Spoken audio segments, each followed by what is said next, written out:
As entrepreneurs, time is our most valuable asset. Managing it effectively can make the difference between struggling to keep up and major success. But how do you find the right difference between task goals and growth? The answer might be simpler than you think.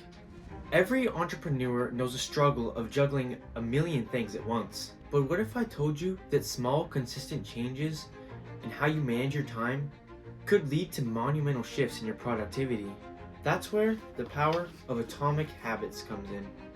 James Clear's best-selling book, Atomic Habits, is all about making small changes that lead to big results over time. And when it comes to time management, we can apply these same principles to achieve peak productivity in our lives and our business. I personally have read the book and found it to be very useful for increasing my productivity and how I get my daily tasks done. And it changed how I organized and went about my life. The first principle in Atomic Habits is the power of habit stacking. Instead of overhauling your entire routine, start by stacking new productive habits onto existing ones that you're already currently doing. It's much easier than starting from scratch, and over time, these little changes start to add up.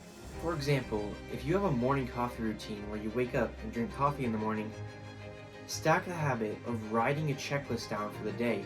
Write down those things you need to do during your day, either while you're drinking your cup of coffee or right after, and you'll notice that it's much easier than just starting the habit out of nowhere because you have it related to a habit you're already currently doing. And then from that list, prioritize the most important things that you need to get done either in your daily life or in your business. This small change in your habits can set you on a productivity streak like you've never seen before. And find out what you actually need to be doing with your time. Second is to make it obvious.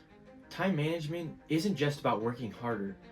It's about being intentional with your time. So set clear goals and make them visible. Write them down, create a workspace, do whatever you need to. Visual cues can help keep you on track and remind you of things you need to do that are important. So when you don't know what to do and you get lost in the busyness of your day and you lose track of all the tasks you have to do, you can look back at this list you created earlier in the morning. All you have to do is pick the next task on the list that you have and get it done.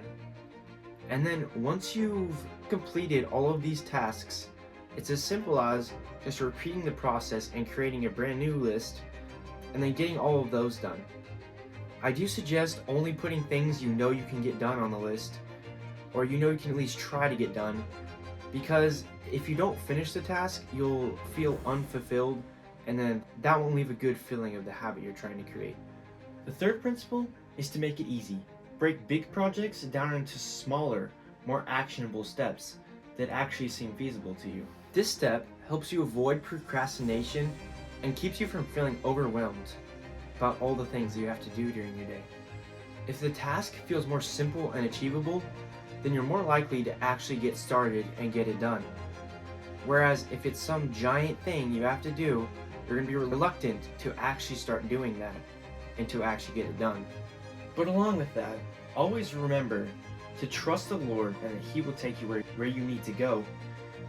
And just thank Him for all the blessings He has already given you. Because if you really think about it, there's so much you already have to thank Him for. So even when things get tough and you feel like you're so busy that you have no free time, just trust the Lord and you will automatically start to feel better because you know that He's in control of your life and you are not. But you can help yourself to feel better in the present by implementing these principles. Utilize the things you have to create a feeling of accomplishment, or at least a small feeling of accomplishment. In the book, it uses an example of a man that does sales calls for a living, having one jar full of paper clips and then another jar that's empty at the start of the day. And throughout the day, he has to grab one paper clip from one jar and move it to the next jar every time he finishes a sales call. And the only way he can be done for the day is if he has moved every single one of those paper clips into the other jar. Now, this is beneficial in many ways. For one, it gives you a feeling of accomplishment after you make that sales call and put the paper clip in the other jar. And number two, it helps you to not get lazy and just stop when you know you should be doing more. Because if you have an actual numerical amount, then you're more likely to be able to see what you need to do and less likely to make excuses as to why you don't need to do it. And this is just a great way to ensure that you enjoy the process of actually achieving your goals. By incorporating these 4 principles: habit stacking, making it obvious, making it easy, and making it satisfying, you can completely transform your approach on time management and in turn, change your business. Remember, as entrepreneurs, our time is precious. It's not about doing more, it's about doing what matters most. Small intentional habits can compound over time and create extraordinary results that you never thought possible. Thank you all for watching, and if you did like the video, please like and subscribe, it would help me out a lot. But today I'll leave you with this Bible verse. Proverbs 14:23. All hard work leads to profit, but mere talk only leads to poverty.